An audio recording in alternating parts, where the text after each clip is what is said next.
اللہ الرحمن الرحیم وَإِلَّا فَشَرْطِيَّةٌ متن پڑھو۔ ما قبل میں بتایا گیا تھا کہ اگر قضیہ میں ایک چیز کا ثبوت دوسری چیز کے لیے یا ایک شے کی نفی دوسری شے سے ہے تو اس کو حملیہ کہتے ہیں، اور اگر اس طرح نہیں ہے تو اس کو شرطیہ کہتے ہیں۔ کیا کہتے ہیں؟ وَإِلَّا فَشَرْطِيَّةٌ ورنہ وہ شرطیہ ہے، یعنی ایک چیز کا ثبوت دوسری چیز کے لیے یا ایک شے کی نفی دوسری شے سے نہیں ہے تو وہ شرطیہ ہے۔ شرطیہ میں بھی دو اجزاء ہوتے ہیں، حملیہ میں محکوم علیہ اور محکوم بہ، جن کو موضوع اور محمول کہتے ہیں آپ۔ شرطیہ میں مقدم اور تالی ہوتا ہے۔ وَيُسَمَّى الْجُزْءُ الْأَوَّلُ مُقَدَّمًا، اور شرطیہ میں جزو اول کا نام مقدم رکھا جاتا ہے، والثانی تالیاً، اور دوسرے والی جز کا نام تالی رکھا جاتا ہے۔ آئی سمجھ میں؟ تو قضیہ کی اولاً دو قسمیں ہوئی، کتنی ہوئی؟ دو۔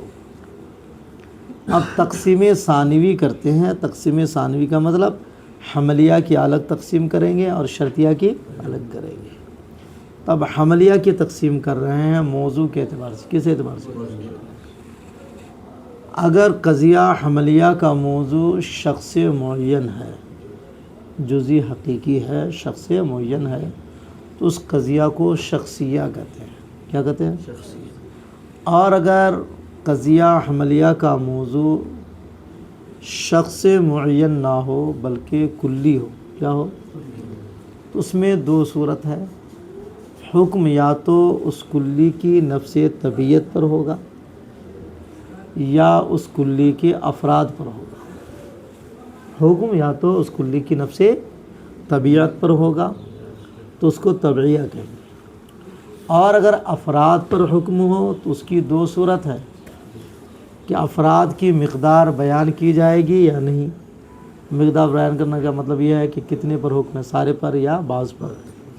نفی ہے تو کتنے سے، ہر ایک سے نفی ہے یا بعض سے۔ تو اگر قضیہ حملیہ کا موضوع کلی ہے اور حکم طبیعت پر نہیں بلکہ اس کے افراد پر ہے تو اس کی دو صورت کہ افراد کی مقدار اس میں بیان کی جائے گی یا نہیں۔ اگر بیان کی جائے تو اس کو کہتے ہیں محصورہ۔ کیا کہتے ہیں؟ محصورہ نے گھیرا ہوا، تو افراد کی مقدار کو گھیر دیتے ہیں کل یا بعض کے ذریعے، تو اس کو محصورہ کہتے ہیں۔ اور اگر افراد کی مقدار بیان نہیں کی گئی ہے تو اس کو کہتے ہیں مہملہ۔ کیا کہتے ہیں؟ مہملہ کا مطلب یہ ہے کہ جس کو چھوڑ دیا گیا۔ کیا چھوڑ دیا؟ یعنی اس کے افراد کی مقدار کے بیان کو چھوڑ دیا، اس کو مہملہ کہتے ہیں۔ تو قضیہ کی حملیہ کی چار قسمیں ہوئی، شخصیہ، طبعیہ، محصورہ، مہملہ۔ سمجھ گیا؟ دیکھو، والموضوع ان کان شخصا معینا، اور قضیہ حملیہ کا موضوع اگر شخص معین ہو، سمیت القضیۃ شخصیۃً، تو قضیہ کا نام شخصیہ رکھا جاتا ہے، وہ مخصوصۃً اور مخصوصہ۔ وَإِن كَانَ نفس الحقیقت، اور اگر موضوع نفس حقیقت ہو تو فطبعیۃ، اس کا نام طبعیہ۔ وَإِلَّا، اور اگر حکم نفس طبیعت پر نہ ہو بلکہ افراد پر ہو تو یا تو افراد کی مقدار بیان کی جائے گی یا نہیں، اگر بیان کی گئی تو محصورہ۔ وَإِلَّا، ورنہ اگر حکم افراد پر ہو تو فَإِن بُيِّنَ کمیۃ افرادہ کلاً او بعضاً، تو اگر اس کے افراد کی مقدار بیان کر دی گئی ہے کل یا بعض کے اعتبار سے، فمحصورۃ، تو محصورہ کلیہ ہے، اور جزیۃ یا محصورہ جزیہ ہے۔ جس لفظ کے ذریعے مقدار بیان کرتے ہیں نا اس کو سور کہتے ہیں۔ کیا کہتے ہیں؟ کہ وما بہ البیان سور، اور جس کے ذریعے مقدار کا بیان ہوتا ہے وہ سور ہے۔ وَإِلَّا فَمُهْمَلَةٌ، ورنہ مہملہ ہے، یعنی اگر افراد کی مقدار بیان نہیں کی گئی ہے تو وہ مہملہ ہے۔ وَتَلْزَمُهُ الْجُزِیَّہ، اور مہملہ کے لیے جزیت لازم ہے، اس کو بعد میں سمجھائیں گے۔ اب دیکھو، قولہ وَإِلَّا فَالشَّرْطِيَّةُ، ورنہ شرطیہ ہیں، یعنی اگر حکم قضیہ میں ایک شے کا ثبوت دوسری شے کے لیے یا ایک شے کی نفی دوسری شے سے نہ ہو تو وہ شرطیہ ہے۔ کیا ہے؟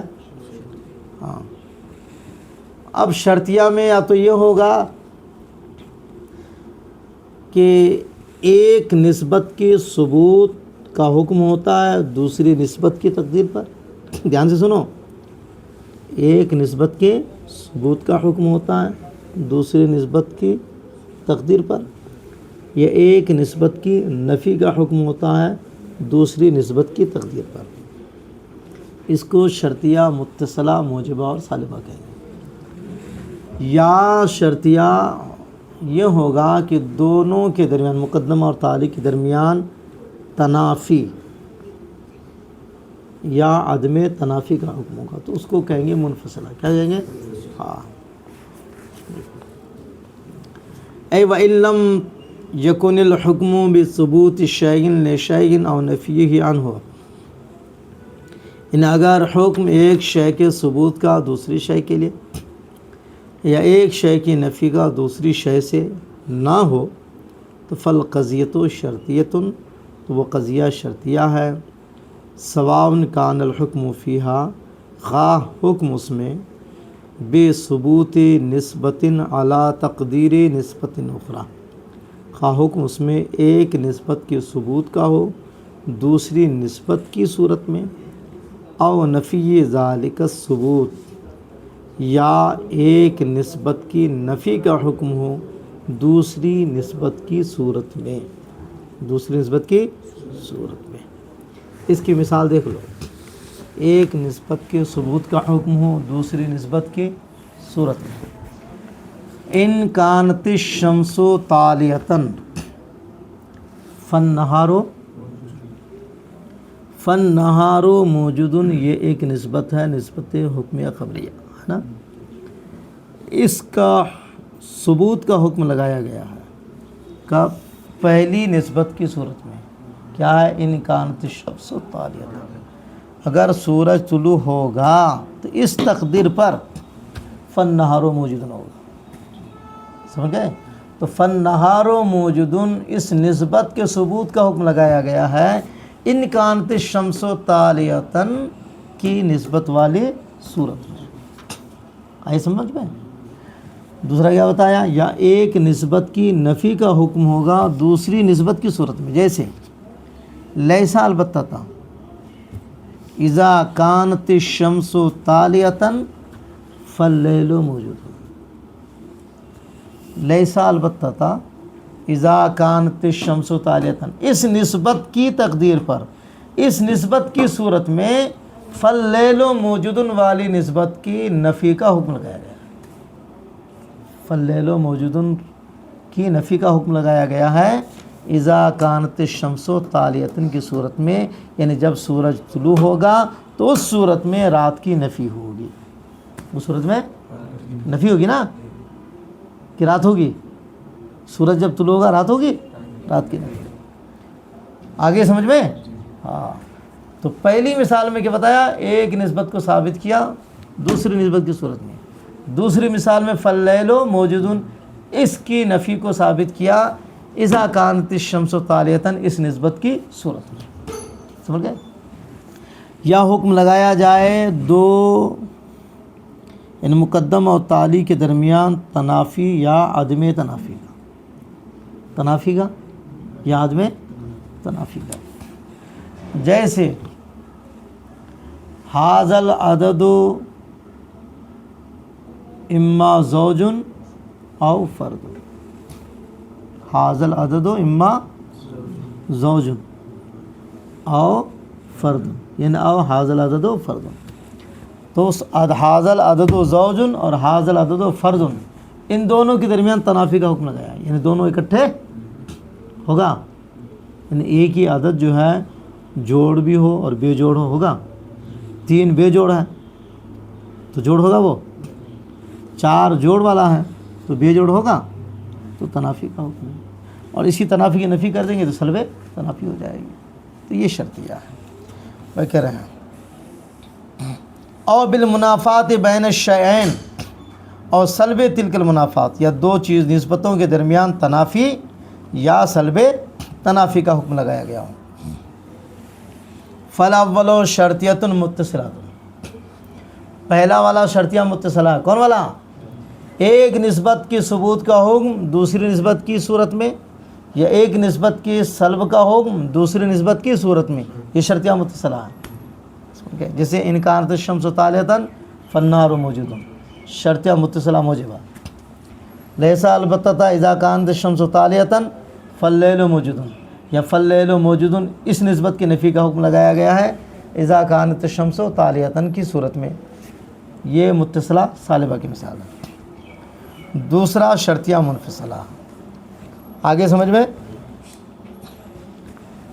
قضیہ کی اول تقسیم میں دو قسم کی، حملیہ اور شرطیہ۔ کتنی بتائی؟ حملیہ اور یہ جو قضیہ کو دو قسموں میں منحصر کیا، یہ انحصار جو ہوتا ہے کبھی عقلی ہوتا ہے اور کبھی استقرائی ہوتا ہے۔ کیا ہوتا ہے؟ عقلی اور کبھی۔ عقلی کا مطلب یہ ہے کہ وہ تقسیم، وہ حاصل جو نفی اور اس بات کے درمیان دائر ہو۔ نفی اور اس بات کے درمیان دائر ہونے کا مطلب یہ ہے کہ جہاں یہ تقسیم کرتے ہیں آپ، یا تو ایسا ہوگا یا ایسا نہیں ہوگا، کرتے ہیں نا، جیسے کلمہ کی تقسیم کر رہے ہیں آپ، یا تو معنی فی نفسی پر دلالت کرے گا یا نہیں کرے گا، کرے گا اس بات ہوگا، نہیں کرے گا نفی ہوگی، نہیں نفی اس بات کے درمیان گھما نا۔ اسی طرح جو تقسیم ہوتی ہے اس کو کہتے ہیں حصر عقلی، کیا کہتے ہیں؟ اور ایک ہوتا ہے حصر استقرائی، یعنی جہاں تقسیم اس طرح نفی اس بات کے ذریعے نہیں کی جاتی ہے، بلکہ یہ کہہ دیتے ہیں کہ اس کی اتنی قسم ہے۔ کیا کہہ دیتے ہیں؟ اس کی اتنی قسم ہے، کیا کیا، فلاں فلاں فلاں فلاں، اس کو استقرائی کہتے ہیں۔ وہ نفی اس بات کر کے تقسیم نہیں کرتے ہیں۔ آئی سمجھ میں؟ دونوں میں فرق کیا ہوتا ہے؟ جو حصر عقلی ہوتا ہے وہ قطعی ہوتا ہے، کیا ہوتا ہے؟ اور جو حصر استقرائی ہوتا ہے وہ ظنی ہوتا ہے، کیا ہوتا ہے؟ قطعی کا مطلب یہ ہے کہ عقلی حصر میں جتنی قسمیں بیان کی ہے اتنی ہی ہوگی، اس سے زیادہ اگر نکل گیا تو وہ حصر غلط کہا جائے گا، اس حصر کو غلط قرار دیا جائے گا۔ استقرائی میں ایسا نہیں ہے۔ استقرائی میں جو قسمیں بیان کی جاتی ہے، جو تقسیمیں ہوتی ہے، اس کے اقسام نکالے جاتے ہیں۔ استقراء کا مطلب ہوتا تتبع و تلاش، تتبع و تلاش۔ تو تقسیم کرنے والے کا یہ دعویٰ نہیں ہوتا، اس میں قسمیں بیان کرنے والے کا یہ دعویٰ نہیں ہوتا ہے کہ اس سے زیادہ قسمیں نہیں ہو سکتی ہے، بلکہ اس کا دعویٰ صرف اتنا ہوتا ہے کہ ہم نے تلاش و جستجو کر کے یہ قسمیں نکالی ہے، سمجھ گئے؟ ہمارے نزدیک اتنی ہے، اس سے زیادہ ہمیں نہیں ملا۔ تو ان کے نزدیک اتنی ہے، اگر اس سے کوئی ذہین آدمی ہو اور محنتی آدمی ہو، بہت زیادہ تلاش و جستجو کیا، ممکن ایک دو قسم اور نکال کے لائے، ایک دو قسم، تو وہ بعد میں جو ایک دو قسم اور نکل جائے تو اس کی وجہ سے ان کو غلط نہیں ٹھہرایا جائے گا، ان کو غلط یہ نہیں کہا جائے گا کہ انہوں نے جو حصر کیا تھا غلط کیا تھا۔ غلط تو اس وقت ہوتا جب وہ یہ کہتا کہ یہی ہے، اس سے زیادہ ہو ہی نہیں سکتا۔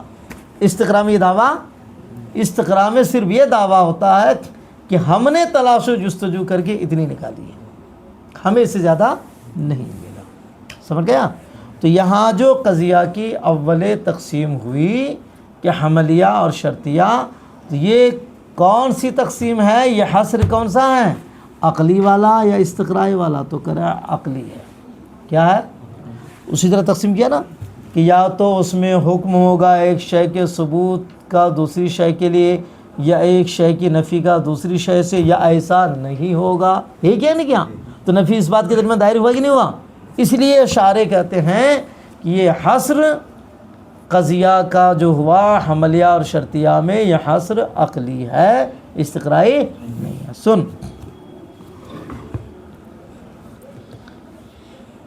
وعلم ان حصر القضیتی فی الحملیتی والشرطیہ علی ما قررہ المصنف عقلی دائر بین النفی والاثبات۔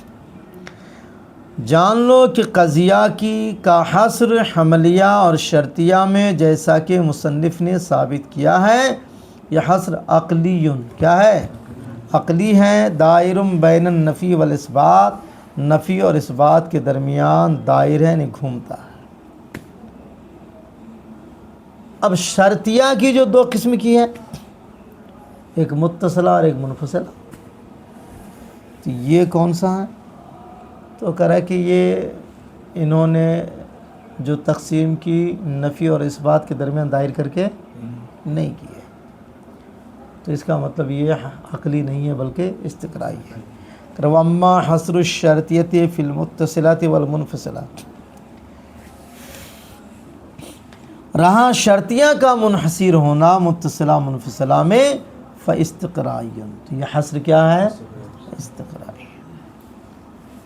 قضیہ شرطیہ میں جزوی اول کا نام مقدم رکھا جاتا ہے۔ کیا رکھا جاتا ہے؟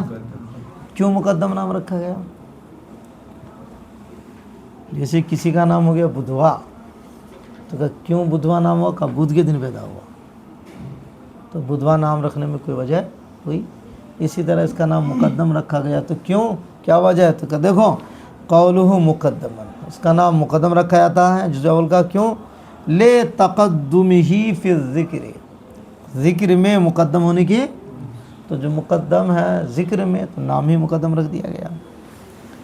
جزو ثانی کا نام تالی، تالی کا مطلب بعد میں آنے والا، تو جزو ثانی جزو اول کے بعد آ رہا ہے، اس لیے نام تالی رکھ دیا۔ قول تالین کل طلوعہ عن الجزو الاول، جزو اول کے بعد اس کے آنے کی وجہ سے اس کا نام تالی رکھا۔ موضوع یعنی بتا دیا تھا وطن میں کہ قضیہ حملیہ کی تقسیم ہے موضوع کے اعتبار سے، ہے نا؟ موضوع اگر شخص معین ہے شخصیہ، کلی ہے تو حکم افراد پر ہے یا حقیقت طبیعہ پر، اگر حقیقت طبیعہ پر تو طبیعہ، افراد پر ہے تو دو صورت، مقدار بیان کی گئی یا نہیں، مقدار بیان کی گئی تو محصورہ، نہیں بیان کی گئی تو یہ چارہ۔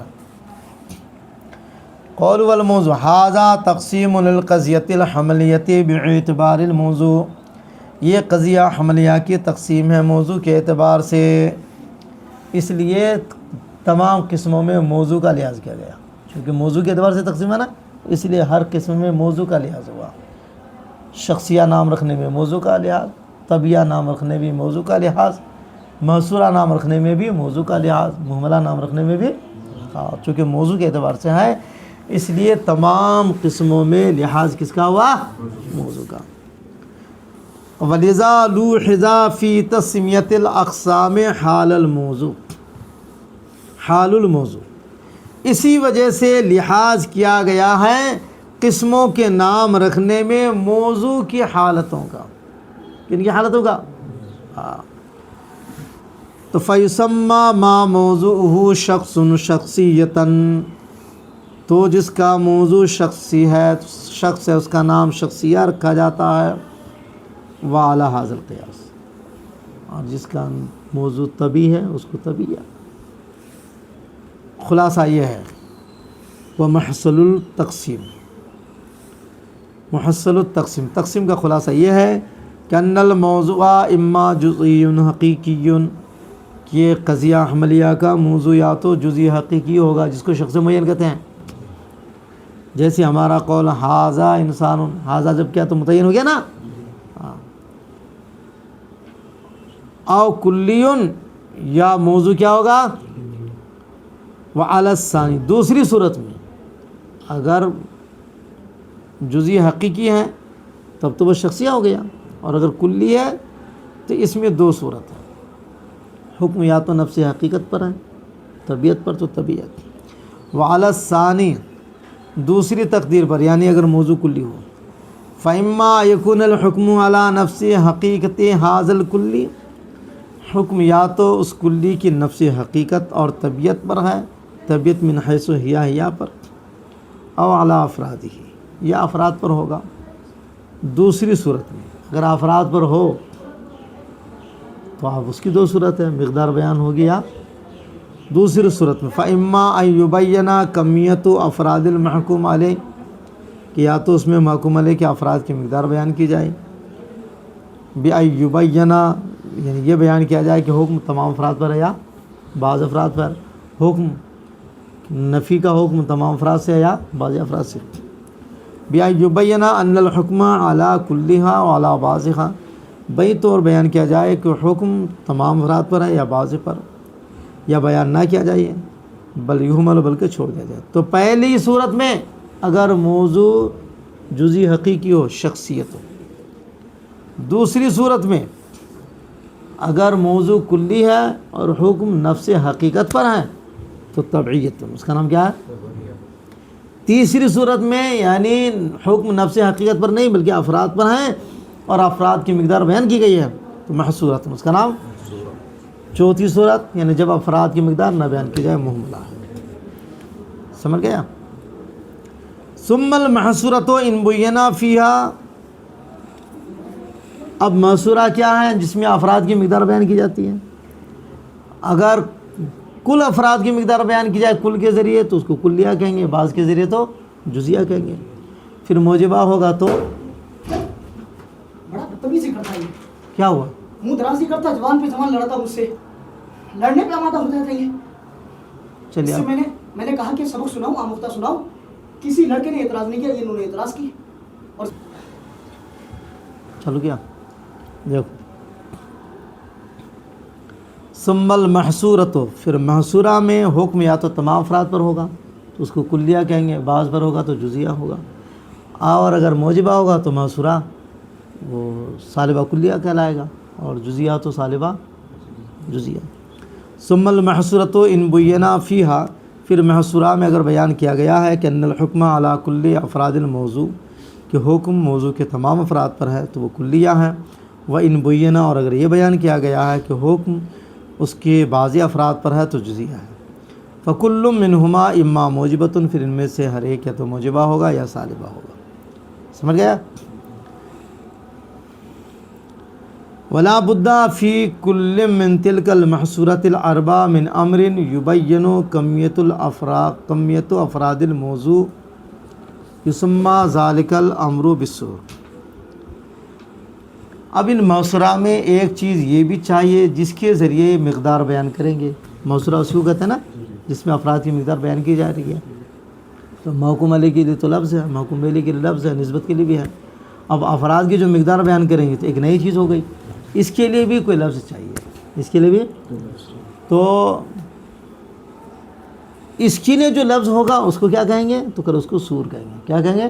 ہاں، کر ولا بد فی کل من تلک المحصورات الاربع، پھر ضروری ہے ان چاروں محصورات میں سے ہر ایک میں من امر، ایک ایسی امر کا ہونا کہ یبین کمیت افراد الموضوع، جو امر موضوع کے افراد کی مقدار کو بیان کرے، اس کو کیا کہیں گے؟ کہ یسمى ذلک الامر بالسور، اس کا نام سور رکھا جاتا ہے۔ یہ سور کیسے نام رکھ دیا گیا؟ تو کہ اصل میں اس کو لیا گیا سور البلد سے۔ کس سے لیا گیا؟ سور البلد سے۔ پہلے زمانے میں جو شہر ہوتے تھے اس کا احاطہ ہوتا تھا، کیا ہوتا تھا؟ ہاں، اور اس کے مخصوص دروازے ہوتے تھے، سمجھ میں آئی؟ اور پھر اس کی ٹائمنگ ہوتی تھی، صبح اتنے بجے دروازہ کھلے گا، شام کو اتنے بجے بند ہو جائے گا، اس کے بعد اگر کوئی گیا تو شہر میں داخلہ ہوگا ہی نہیں۔ تو اس کو کہتے تھے سور۔ کیا کہتے تھے؟ اس چار دیواری کو سور کہتے تھے۔ تو سور کیوں کہتے تھے؟ کہ وہ گھیرتا ہے۔ تو اب منطقیوں نے کہا کہ یہ جن کے ذریعے مقدار بیان کرتا ہے یہ بھی تو گھیرتا ہے، کل سارے کو گھیرتا ہے، بعض کو گھیرتا ہے۔ تو جس طرح وہ شہر کی چار دیواری گھیرنے کا کام کرنے کی وجہ سے اس کو سور کہا گیا، تو یہ بھی تو گھیرنے کا کام کرتے ہیں، تو اس کا بھی وہی نام دے دو۔ سمجھ گئے؟ تو ان لوگوں نے وہاں سے یہ نام چوری کیا ہے۔ کہاں سے؟ سور البلد سے۔ تو کرا اخذا من سور البلد، اس کو کہاں سے لیا گیا ہے؟ سور البلد سے۔ کیوں؟ اذ کما انا سور البلد محیط بہ، یعنی جس طرح شہر کا سور شہر کو گھیرتا ہے، کذالک ھذا الامر محیط بما حکم علیہ من افراد الموضوع، اسی طرح یہ امر ان کو گھیرتا ہے، کن کو؟ بما حکم علیہ، جن پر حکم لگایا گیا، یعنی موضوع کے افراد کو گھیرتا ہے۔ تو اب محصورات 4 ہے، تو ہر ایک کے سور الگ الگ ہوں گے، تو کس کا کیا سور ہے وہ بیان کرائیں۔ فسور الموجبۃ الکلیۃ و کل و لام الاستغراق، موجبہ کلیہ کا سور کل ہے، جسے کلو انسان حیوان، اور الف لام استغراق الحمدللہ رب العالمین، تمام تعریف اللہ کے لیے۔ وما یفید معنیہما، اور جو لفظ ان کا معنی پہنچائے گا، یعنی جن لفظوں سے کل کا معنی حاصل ہوگا وہ بھی موجبہ کلیہ کا سور ہوگا، چاہے کسی زبان میں ہو۔ جیسے کہ اردو میں بولتے ہیں تمام، ہر ایک، بولتے ہیں نا سب، یہ سب سور بن جائیں موجبہ کلیہ کے۔ اور جو ان دونوں کے معنی کا افادہ کرے، ایا لغت کانت، جس بھی زبان کا ہو۔ وسور الموجبۃ الجزیۃ بعض، موجبہ جزیہ کا سور کیا ہے؟ بعض ہے، اور واحد، بعض بھی ہے اور دونوں کا معنی بعض ہی ہوتا ہے۔ وما یفید معنیہما، اور جو ان دونوں کا معنی جو لفظ دے گا وہ بھی موجبہ جزیہ کا سور ہوگا، سمجھ گئے؟ جیسے اردو میں کچھ بولتے ہیں، کچھ لوگ جائیں گے، ہاں۔ وسور الصالبۃ الکلیۃ لا شیء لا واحد، صالبہ کلیہ کا سور لا شیء لا واحد، اور جو ان دونوں کا معنی ادا کرے گا وہ کسی زبان کا لفظ ہوگا، سمجھ گئے؟ وسور الصالبۃ الجزیۃ لیسا بعض، بعض و لیس، اور لیسا کل، اور جو ان کا ہم معنی ہو۔